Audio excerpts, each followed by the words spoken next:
Bayangkan sebuah masa yang sangat jauh dari zaman kita. Manusia hidup berkelompok, mereka membangun pemukiman, mereka bekerja, mereka menikah, mereka memiliki anak-anak, dan pada awalnya mereka masih mengenal tauhid, mereka masih menyembah Allah Subhanahu wa Ta'ala. Namun waktu berlalu, generasi saleh wafat, orang-orang baik yang dulu menjadi teladan, satu persatu meninggalkan dunia. Kaum yang datang setelahnya merasa kehilangan. Lalu setan membisikkan sesuatu yang halus. Buatlah patung orang-orang saleh itu, agar kalian ingat kepada mereka, agar kalian semangat beribadah. Awalnya, tidak ada yang menyembah patung itu, hanya simbol, hanya kenangan. Nama-nama seperti Wad, Suwa, Yaguts, Ya'uq, dan Nasr diabadikan dalam bentuk ukiran dan batu. Namun generasi berikutnya tidak lagi tahu niat awalnya. Mereka melihat patung-patung itu berdiri megah. Mereka mendengar cerita bahwa dahulu itu adalah orang-orang hebat. Dan perlahan, penghormatan berubah menjadi pengagungan. Pengagungan berubah menjadi penyembahan. Disitulah awal kesyirikan besar pertama dalam sejarah manusia. Allah Subhanahu wa Ta'ala tidak membiarkan manusia tersesat tanpa peringatan. Maka diutuslah seorang lelaki dari kalangan mereka sendiri. Namanya Nuh alaihi salam. Ia bukan malaikat, ia bukan makhluk asing. Ia adalah manusia biasa, yang makan seperti mereka, yang berjalan di pasar seperti mereka. Namun Allah memilihnya menjadi nabi. Allah Subhanahu wa Ta'ala berfirman dalam surah Al-A'raf ayat 59. Sesungguhnya kami telah mengutus Nuh kepada kaumnya, lalu ia berkata, "Wahai kaumku, sembahlah Allah. Sekali-kali tidak ada Tuhan bagimu selain Dia. Sesungguhnya aku khawatir kamu akan ditimpa azab hari yang besar." Seruan itu sederhana, bukan tentang kekuasaan, bukan tentang harta, hanya satu kalimat inti, sembahlah Allah saja. Namun kalimat tauhid selalu terasa berat bagi hati yang sombong. Para pemuka kaumnya menjawab dengan sinis.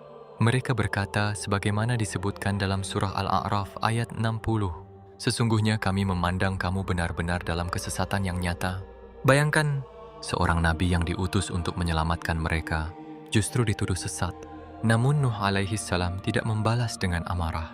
Ia berkata dalam ayat berikutnya, "Wahai kaumku, tidak ada padaku kesesatan sedikit pun, tetapi aku adalah utusan dari Tuhan seluruh alam."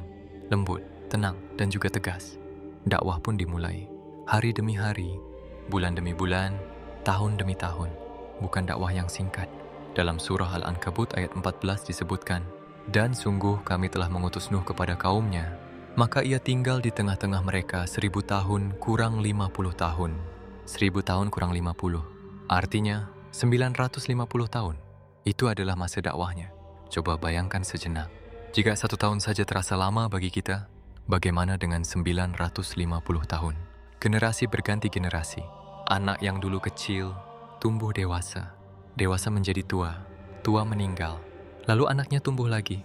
Dan Nuh alaihi salam tetap berdiri, menyeru kalimat yang sama. "Wahai kaumku, sembahlah Allah." Dalam surah Nuh ayat 5-9, Nuh mengadukan usahanya kepada Allah. "Ya Tuhanku, sesungguhnya aku telah menyeru kaumku malam dan siang, tetapi seruanku itu hanyalah menambah mereka lari dari kebenaran. Dan sesungguhnya setiap kali aku menyeru mereka agar engkau mengampuni mereka, mereka memasukkan anak jari mereka ke telinganya dan menutupkan bajunya ke wajahnya, dan mereka tetap membangkang dan sangat menyombongkan diri.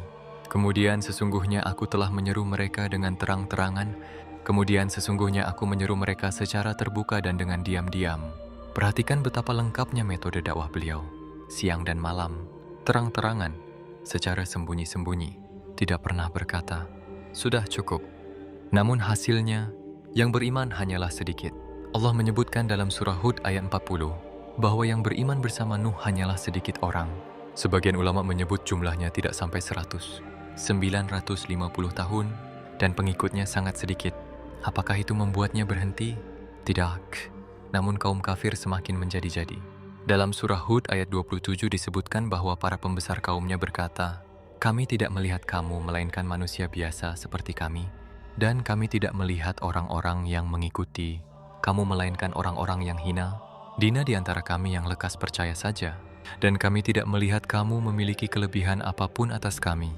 Mereka merendahkan para pengikut Nabi Nuh, karena kebanyakan yang beriman adalah orang miskin, orang lemah.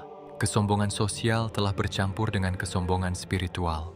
Lalu datanglah satu fase yang sangat berat, Allah mewahyukan kepada Nuh bahwa tidak akan ada lagi dari kaumnya yang beriman selain yang sudah beriman dalam surah Hud ayat 36. Dan diwahyukan kepada Nuh bahwasanya sekali-kali tidak akan beriman di antara kaummu kecuali orang yang telah beriman, maka janganlah engkau bersedih hati tentang apa yang selalu mereka kerjakan. Bayangkan perasaan itu. Setelah ratusan tahun berdakwah, Allah memberitahu misi penyadaran telah selesai. Hati-hati itu telah terkunci. Dan ketika wahyu itu turun, bahwa tidak akan ada lagi yang beriman selain yang sudah beriman, maka suasana berubah. Bukan karena Nuh alaihi salam putus asa, tetapi karena fase dakwah telah selesai. Kini datang fase keputusan. Allah Subhanahu wa Ta'ala berfirman dalam surah Hud ayat 37, "Dan buatlah kapal itu dengan pengawasan dan wahyu kami, dan janganlah engkau bicarakan dengan aku tentang orang-orang yang zalim itu. Sesungguhnya mereka itu akan ditenggelamkan." Perintah yang sangat jelas. Buatlah kapal, bukan perahu kecil, bukan rakit sederhana, tetapi bahtera besar. Di mana kapal itu dibuat? Bukan di tepi laut, bukan di sungai, tetapi di daratan. Bayangkan pemandangan itu. Seorang nabi tua yang telah berdakwah ratusan tahun, kini memotong kayu, menyusun papan, mengetuk paku di bawah terik matahari. Dan setiap kali para pembesar kaumnya lewat, mereka berhenti, mereka tertawa. Allah mengabadikan ejekan itu dalam surah Hud ayat 38. Dan mulailah Nuh membuat kapal itu, dan setiap kali pemimpin kaumnya berjalan melewatinya, mereka mengejeknya. Berkatalah Nuh, "Jika kamu mengejek kami, maka sesungguhnya kami pun mengejek kamu sebagaimana kamu mengejek kami." Bayangkan suara tawa itu. "Wahai Nuh, apakah kau sekarang menjadi tukang kayu? Di mana lautmu? Apakah kapalmu akan terbang?"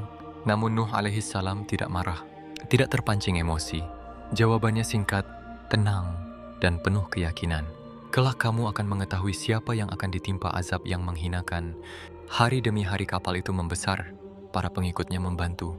Orang-orang beriman yang jumlahnya sedikit itu bekerja dengan penuh kesabaran. Mereka mungkin juga mendengar ejekan, mungkin juga merasakan keraguan sesaat, namun mereka percaya kepada wahyu. Lalu, tibalah tanda yang dijanjikan. Allah berfirman dalam surah Hud ayat 40, "Hingga apabila datang perintah kami dan dapur telah memancarkan air, kami berfirman, muatkanlah ke dalam kapal itu dari masing-masing makhluk berpasang-pasangan dan keluargamu kecuali orang yang telah terdahulu ketetapan terhadapnya, dan muatkan pula orang-orang yang beriman dan tidak beriman bersama Nuh itu kecuali sedikit." Tanda itu disebut Fa'ara at-Tanur, dapur memancarkan air. Para ulama menjelaskan bahwa itu adalah tanda awal banjir. Air tidak hanya turun dari langit, ia memancar dari bumi.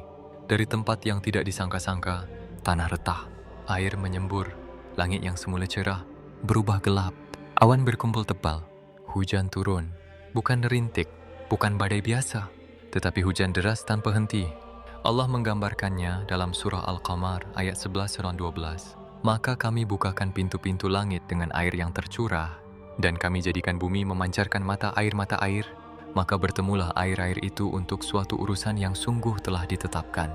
Langit dan bumi bersatu dalam satu keputusan. Air dari atas, air dari bawah, semua bertemu. Nuh alaihi salam pun memanggil orang-orang beriman. Hewan-hewan masuk berpasangan. Atas izin Allah, mereka jina. Mereka naik ke kapal. Sapi, kambing, burung, binatang liar, semua diatur oleh kehendaknya. Lalu kapal itu mulai terangkat. Air naik cepat, rumah-rumah terendam, pohon-pohon tumbang, tanah menjadi lautan, ombak bergulung seperti gunung. Allah berfirman dalam surah Hud ayat 42, "Dan kapal itu berlayar membawa mereka dalam gelombang laksana gunung." Bayangkan ombak setinggi bukit. Namun di tengah dahsyatnya badai itu, terjadi satu adegan yang sangat menyayat hati. Nuh alaihi salam melihat putranya, anaknya sendiri. Ia berdiri terpisah, tidak mau naik. Hatinya lebih memilih kaumnya yang sombong. Nuh memanggil dengan suara seorang ayah, bukan sekadar seorang nabi. Dalam surah Hud ayat 42-43 disebutkan, "Dan Nuh memanggil anaknya sedang anak itu berada di tempat yang jauh terpencil. 'Wahai anakku, naiklah bersama kami dan janganlah engkau bersama orang-orang kafir.' Anaknya menjawab, 'Aku akan mencari perlindungan ke gunung yang dapat menyelamatkanku dari air.' Nuh berkata, 'Tidak ada yang melindungi hari ini dari azab Allah selain Allah yang merahmati.' Dan gelombang menjadi penghalang antara keduanya. Maka jadilah anak itu termasuk orang-orang yang ditenggelamkan. Bayangkan momen itu, seorang ayah melihat anaknya ditelan ombak, di tengah badai, di tengah keputusan Allah yang tidak bisa ditolak. Itulah ujian paling berat, bukan ejekan, bukan hinaan, tetapi kehilangan darah daging sendiri. Namun kapal tetap berlayar, air terus meninggi, hingga akhirnya tidak tersisa satupun dari kaum yang zalim. Bumi menjadi samudera luas, dan bahtera itu mengapung dalam ketenangan di tengah kehancuran dunia lama. Sampai datang perintah berikutnya. Allah berfirman dalam surah Hud ayat 44, dan difirmankan, wahai bumi, telanlah airmu, dan wahai langit, berhentilah, dan air pun disurutkan, perintah pun diselesaikan, dan kapal itu pun berlabuh di atas gunung Judi, dan dikatakan, binasalah orang-orang yang zalim. Langit berhenti, bumi menyerap airnya, ombak mereda, bahtera itu berhenti di atas gunung Judi. Sunyi, dunia telah dibersihkan. Satu generasi telah berakhir, satu generasi baru akan dimulai. Dan di atas kapal itu berdiri seorang nabi tua yang telah berdakwah 950 tahun, yang dihina, yang ditertawakan, yang kehilangan anaknya, namun tetap taat, tetap sabar, tetap percaya kepada Allah Subhanahu wa Ta'ala. Dan dari orang-orang beriman yang selamat itulah manusia kembali berkembang, karena Nuh alaihi salam kelak dikenal sebagai Abul Bashar Ats-Tsani, bapak manusia yang kedua. Namun kisah ini belum selesai. Masih ada doa Nabi Nuh yang sangat dalam, doa tentang anaknya, doa tentang ampunan, dan pelajaran besar bahwa keselamatan bukan karena hubungan darah, tetapi karena iman. Air telah surut, langit kembali cerah, angin bertiup pelan, bahtera itu diam di atas gunung Judi, dan manusia yang selamat turun satu persatu. Mereka melihat dunia yang berbeda. Tidak ada lagi kesombongan para pembesar. Tidak ada lagi patung-patung yang diagungkan. Tidak ada lagi ejekan yang dahulu terdengar setiap hari. Sunyi, hanya bumi yang bersih dan langit yang luas. Namun di tengah ketenangan itu, hati seorang ayah belum sepenuhnya tenang. Nuh alaihi salam mengingat putranya, anak yang ia panggil dengan penuh harap, anak yang memilih berpaling, anak yang tenggelam di depan matanya sendiri. Perasaan itu manusiawi, dan Al-Quran mengabadikan momen yang sangat dalam ini. Dalam surah Hud ayat 45, Allah berfirman, dan Nuh memohon kepada Tuhannya seraya berkata, ya Tuhanku, sesungguhnya anakku termasuk keluargaku, dan sesungguhnya janjimu itu benar, dan engkau adalah hakim yang paling adil. Perhatikan kalimat itu, bukan protes, bukan pembangkangan, tetapi permohonan seorang ayah yang masih berharap ada rahmat. Ia berkata, anakku termasuk keluargaku, karena sebelumnya Allah menjanjikan keselamatan bagi keluarganya, kecuali yang telah ditetapkan tidak selamat. Lalu datanglah jawaban dari Allah Subhanahu wa Ta'ala. Jawaban yang tegas, namun penuh hikmah. Surah Hud ayat 46, Allah berfirman, wahai Nuh, sesungguhnya dia bukan termasuk keluargamu. Sesungguhnya perbuatannya tidak baik. Maka janganlah engkau memohon kepadaku sesuatu yang engkau tidak mengetahui hakikatnya. Sesungguhnya aku menasihatimu agar engkau tidak termasuk orang-orang yang tidak berilmu.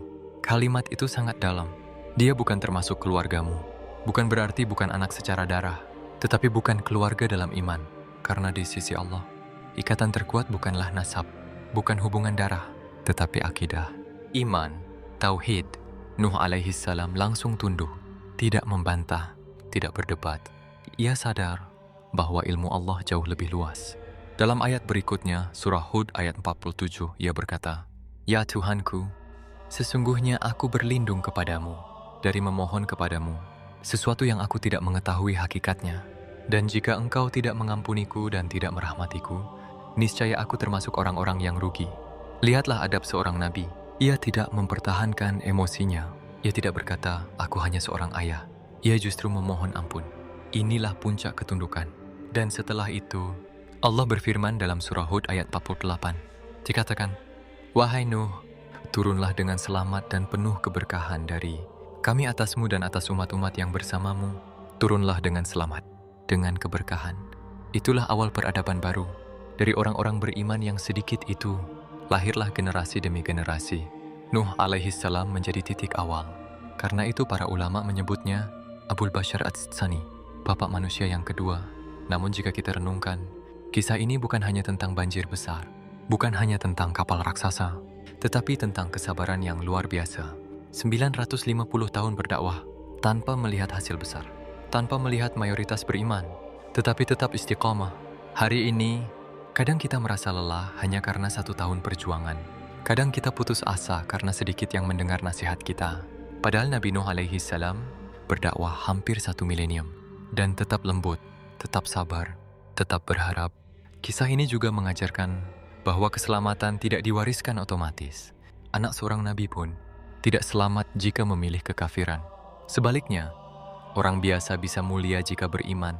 Allah tidak melihat nama besar, tidak melihat keturunan. Allah melihat hati. Dan mungkin banjir terbesar hari ini bukan lagi air, tetapi banjir kesombongan, banjir maksiat, banjir syahwat, banjir fitnah yang menenggelamkan iman. Pertanyaannya, apakah kita sedang membangun bahtera keselamatan kita?